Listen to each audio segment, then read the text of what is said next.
Ya, Assalamualaikum warahmatullahi wabarakatuh. Rekan-rekan sekalian, kembali kita berjumpa di Jejak Semesta 65. Semoga kita semua dalam keadaan sehat walafiat, selalu dalam perlindungan dan karunia Tuhan selalu terlimpah kepada kita sekalian. Kawan-kawan sekalian, pada kesempatan ini kita akan mengetengahkan sebuah tulisan pendek sebetulnya atau komentar yang dari seorang pakar hukum tata negara yaitu Profesor Dr. Yusril Ija Mahendra yang dimuat di Republika.co.id ya. Kelihatannya tulisan ini yaitu tulisan ini menanggapi ya pernyataan dari ketua PBNU Yahya Stakuf beberapa waktu yang lalu ketika memperingati hari ulang tahun Nahdlatul Ulama, yang diantaranya dia mengatakan bahwa sebaiknya hukum Islam itu piagam PBB itu menjadi produk PBB ya, piagam PBB itu menjadi sumber hukum Islam. Nah, kemudian Yusril Ija Mahendra semacam membantah, mengklarifikasi, membantah itu jangan dibalik, yang piagam PBB itu dan banyak produk hukum di PBB itu justru berdasar pada sumbernya dari hukum Islam.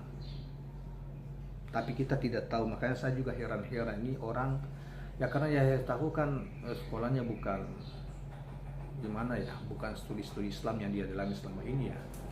Bahkan sekolahnya juga Fakultas Fisik UGM Sanda salah. Beda dengan Kiai Haji Agis Siraj yang pakar betul tentang soal-soal Islam, ilmu Islam. Jadi asal bicara, asal cari popularitas gitu loh. Kalau saya lihat itu ya, dan tidak banyak memiliki pemahaman yang memadai tentang soal-soal ini. Nah, baiklah kawan-kawan sekalian, kita coba bacakan uraian singkat dari atau penjelasan singkat terkait dengan ini dari Profesor Yusril Ija Mahendra. Saudara sekalian, negara-negara Muslim secara aktif menyusun konvensi PBB. Saya sendiri ikut menyusun United Nations Convention on Transnational Organized Crime dan United Nations Convention Against Corruption, serta menandatanganinya atas nama pemerintah RI di Palermo, Italia, dan di markas PBB New York, kata Yusril. Ketika menyusun konvensi itu, negara-negara Muslim tentu memasukkan kaidah-kaidah hukum Islam ke dalam draft konvensi untuk kemudian disepakati secara internasional. Konvensi PBB yang kemudian diratifikasi oleh negara-negara Muslim dapat dijadikan sebagai rujukan pembentukan norma hukum di negaranya masing-masing melalui suatu proses legislasi dan kajian yang mendalam. Penulis artikel menolak konvensi PBB sebagai sumber rujukan dalam merumuskan kaidah hukum nasional di sebuah negara Muslim tampaknya kurang paham bagaimana prosedur penyusunan konvensi PBB, ratifikasi dan kedudukannya dalam proses pembentukan hukum nasional suatu negara. Pemahaman terhadap hukum Islam secara klasik dan konvensional tanpa memperhatikan perkembangan hukum Islam pada era modern dan kontemporer, saya kira akan sangat merugikan kemajuan dan perkembangan hukum Islam itu sendiri.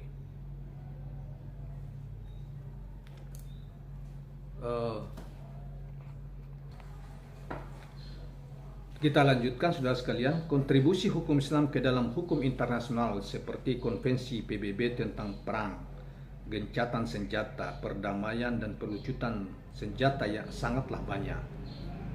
Hukum Islam sangat kaya mengatur perang dan damai. Dunia internasional berutang budi pada hukum Islam di bidang ini. Ketika negara-negara Muslim baru sedikit yang merdeka, PBB mengundang Humayun Kabir, seorang filosof Muslim India, untuk membentangkan makalah tentang Islam dan human rights, hak asasi manusia ya. Ketika PBB menyusun Universal Declaration of Human Rights pada tahun 1948. hampir seperempat anggota PBB adalah negara-negara anggota OKI. Mustahil seperempat anggota PBB itu tidak memperhatikan kaidah-kaidah hukum Islam dalam menyusun konvensi PBB. Saya menganjurkan ada mereka yang mempelajari hukum Islam klasik dan konvensional untuk juga belajar hukum internasional. Bagaimana hukum Islam mempengaruhi penyusunan konvensi PBB tersebut. Jangan berpikir terbalik dan a priori menolak sesuatu karena ketidaktahuan. Nah, jadi kawan-kawan sekalian, itulah pernyataan atau uraian singkat dari Profesor Yusril Ija Mahendra tentang secara tidak langsung menanggapi apa yang dikatakan oleh Ketua PBNU itu yang beberapa waktu lalu, yang menganjurkan supaya bahwa konvensi PBB atau Declaration of Human Rights yang dideklarasikan pada tahun 1948 itu menjadi rujukan untuk penyusunan sumber hukum Islam untuk apa?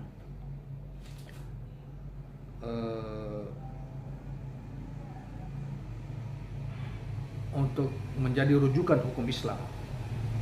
Padahal menurut Yusril bahwa justru hukum Islam yang banyak mempengaruhi atau menginspirasi tersusunnya konvensi-konvensi yang ada termasuk juga penyusunan Declaration of Human Rights pada tahun 1948 PBB pada tahun 1948 itu dari pemikiran, bahkan bersumber dari pemikiran hukum Islam. Bahkan PBB mengundang Humayun siapa itu yang dari India untuk memberi preferensi dalam rangka penyusunan Declaration of Human Rights itu.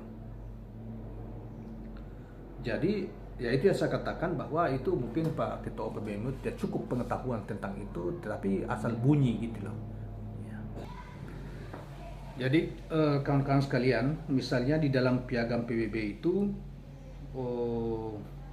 maksudnya Perserikatan Bangsa-Bangsa ya, itu secara mendasar ada 5 yang dibangun di atas dasar itu. Di antaranya pertama adalah tentang menjaga dan mendukung perdamaian dunia, menghormati hak asasi manusia sekaligus menjaga persaudaraan antar bangsa, membangun kerjasama antar negara dalam bidang ekonomi, sosial, budaya, dan lingkungan, menjadi pelopor dan ikut serta dalam mengambil tindakan yang mengancam perdamaian dunia, dan bekerja sama membantu dalam hal kemanusiaan apabila terjadi kelaparan, bencana alam, dan konflik bersenjata. Itulah poin-poin penting yang menjadi deklarasi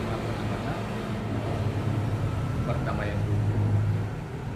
Tetapi saudara sekalian juga di dalam deklarasi perdamaian dunia untuk PBB itu juga di masa yang lalu juga diberi pada tentang menetapkan tentang kebebasan atau kedaulatan setiap bangsa untuk mendirikan bangsanya, merdekakan diri gitu.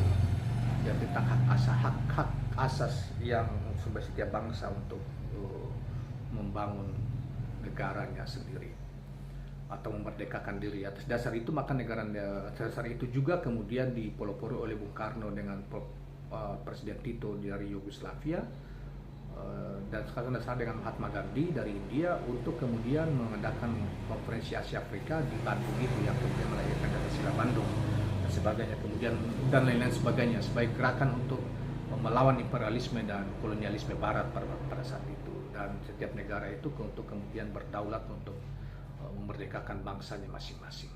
Nah, saudara sekalian, negeri-negeri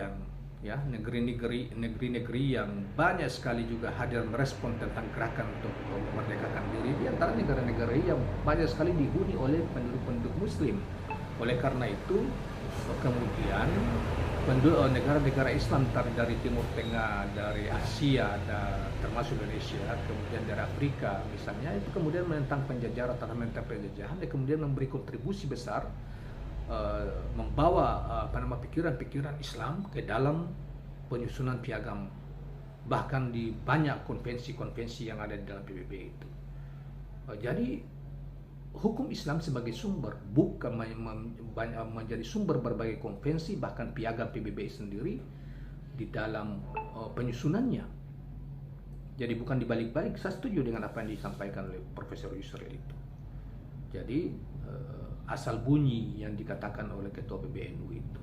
Dan saya merasa ya di beberapa hal yang nanti kita lebih serius menanggapi apa yang ini oleh orang-orang NU ya, yang menurut saya juga yang kita pahami setidaknya, yang kita tahu setidaknya, itu juga sudah terlalu Islamnya sudah terlalu banyak bercampur dengan klinik yang mereka anut. Klinik itu semacam apa ya, kepercayaan lokal yang boleh kita mungkin berunsur-unsur setan gitu ya, jin dan lain sebagainya, percaya begitu dan dianut itu sebagai suatu keyakinan, suatu kekuatan yang mengatur dalam kehidupan sehari-hari. Nah, tapi itu nantilah kita akan juga mungkin kita akan mendiskusikan dengan